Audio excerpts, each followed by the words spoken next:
Hürmetli cemaat, mene яңа гына әле озатып куйдым таджик малайын, алар миндә фатирда торалар. Сөйләшеп утырдык түрк кафесында. Алар инде икенче күз белән карап торалар, безнең тормышны бәя бирәләр. Бераз утыргач инде дөресен әйтеп салалар. Мин шуны әйтәсем килгән. Урысча уйлаганым башта ясарга. Шунасын әйтәм, әгәр дә татар кешесе инде ана телен белмәсә, теге татар халкында әйтем бар. Ана сөте белән кермәгән, тана сөте белән кермейди. Шуның шикелле мин уйлап торам, миңа урысча әйтсәм дә, син сарыкка Кытай телендә әйтсәң дә, инглиз телендә әйтсәң дә, сарык ул сарык бул кала, аңламый. Шуңа күрә мин инде татар теле белән шикләнеп сөйлим дигәним. Ул менә безнең ата-бабаларыбызны хәзер яңартып торабыз гореф-гадәтләрен. Алар бер бөртек сакланган инде. Ә безнең татар халкын элек алар Булгар шырында, Таджикистан шул якларда сәүдә эшләп йөргәннәр, аларны бик зур хөрмәт иткәннәр. Чөнки нәрсә, оныттым инде татарча. Яңа башыма килде дә шул оныттым. Урысча әйтмеш легенда. Алар шундый ниләр бар. Шигъри сүзләр, шигъри юллар бар анда. Мәсәлән, әле сөйләдем бит, бер Булгардан ди сәүдәгәр килгән, бер таджикка кергән йортына, теге базарга киткән. Моны бер нәрсә алып кайтып сыйларга кайтса, теге кулында ди Мискин ди, bir кулында ди каткан лепешка дип әйтәләр, шуның кисәген тоткан, bir кулында ди нар, ягъни гранат кисәген тоткан, дөньяны калдырган ди. Ул алдыннан әйткән ди бу таджикка, хуҗасына, кемнең йортына килеп кергән. Әгәр дә мин бу дөньяны калдырсам, минем теге Булгар җиренә, ата-бабалар җиренә андый хәбәр итеп җибәрмәгез, мин дөньяны калдырдым дип, кайгырмасыннар дип. Шуны әйтәс килә. Алар бер дә безне яманлап, Булгар халкы шундый әшәке дип нитмәгәннәр шул теге.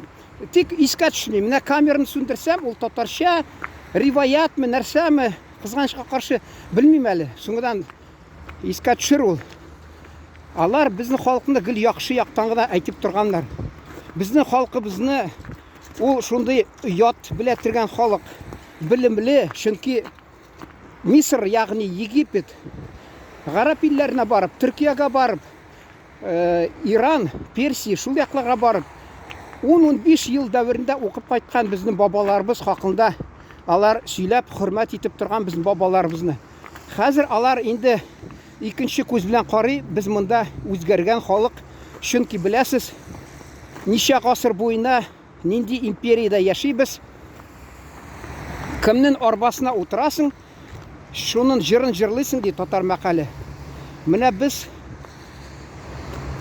бераз инде коммунистлар шырында да югалтып калдык гореф-гадәтләребезне. Инде теге урысча әйтәләр бит, к истокам ди. Чыганакка кайтып киләбез. Нинди тизлек белән, ягъни скорость, аны мин әйтә алмыйм.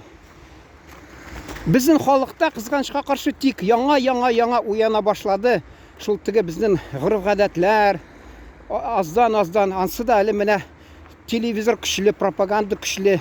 Анда яшьләр каналы бар, анда кызлар имеш, егетләр белән студентлар бер-берсе белән йоклыйлар, эчәләр, әллә нәрсә эшлиләр.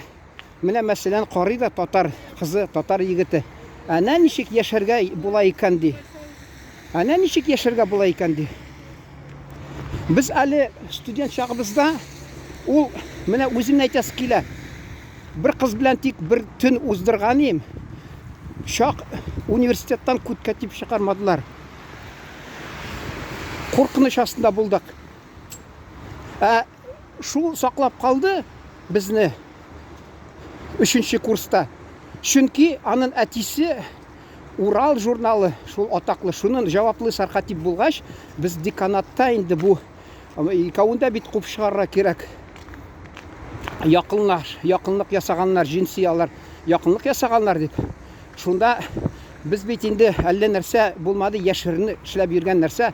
Шак куп чыгармадылар безнең журналистика факультетынан, университетына шак куп чыгармадылар. Атасы шундый инде бер журналистлар арасында атаклы кеше булгач, аны белән мөнәсәбәтне бозмыйбыз, чөнки алар бездә килеп журналистика факультетында деканатта аркылы эшләп йөргәннәр. Шуңа күрә абруйлы кешенең белән мөнәсәбәтне бозмыйбыз дип эштән укудан куып чыгармадылар. Бездә бер нәрсә булса, комсомольский җыен, собрание ясап, комсомолдан алыгыз бу кешеләрне дип райкомга гариза язалар, аннан комсомолдан чыгаралар, шунасын ректор кул куядыр. Шунда буйрыкмы, приказ, ягъни отчислить дип фәлән студентов шул за недостойное поведение. Әгәр дә мәсәлән минем бер теге татар авылында үскән Марҗа кызы, ул апасы татарча оста сөйли, берме курс өлкәнрәк укыдыр, бу кичерәк. Ул бер вакытта аны шул урысча әйтмешли отчислять иткәннәр, ул соңда әйтә: "Мин бит яңадан ди килеп укый алам, могу восстановиться, чөнки миндә ди яман нәрсә иде миндә. Сәбәп түгел бит, мин бит тик белемем түбәнрәк булгач кына ди. Ә менә мәсәлән комсомолдан чыгарса, аннан ректор кул куйса, анда инде урысча әйтмешли восстанавливать булмый инде журфакта яңадан." Менә шундый хәлләр булды. Ә бездә мәсәлән хәзер карыйсың ана канал яшьләрнең бер егет, бер кыз белән бер бүлмәдә торалар көн буена, якынлык ясап. Икенче бүлмәдә икенчесе. Хатта көндез яталар, шуны күрсәтәләр. Бер-берсенә сикерәләр дә, шунасын ял итеп яталар. И рәхәт дип. Укыганнарны күрсәтмиләр, шуны гел күрсәтәләр. Шунасын инде берсе әйтә: "Бер атна җинси якынлык сиңа бирмим." Не дип. Теге тыңламаса егетте бер ай ди. Бер кыз әйтә: "Миндә бер атна инде җинси якынлык булмады. Башым әйләнә. Нервым бозылып ята." Мин уйлап торам, безнең укыган чакта СССР чорында кызлар 4 ел, 5 ел университетта укыган чагында 5 ел дәврендә җинси якынлык булмыйдыр. Ничек алар мискеннәр яшәгәннәр шунда җинси якынлыксыз? Ничек яшәгән, башлары артмаган, сәламәтлеге бозылмаган, нервысы бозылмаган. Бернинди батыр кызлар булган инде.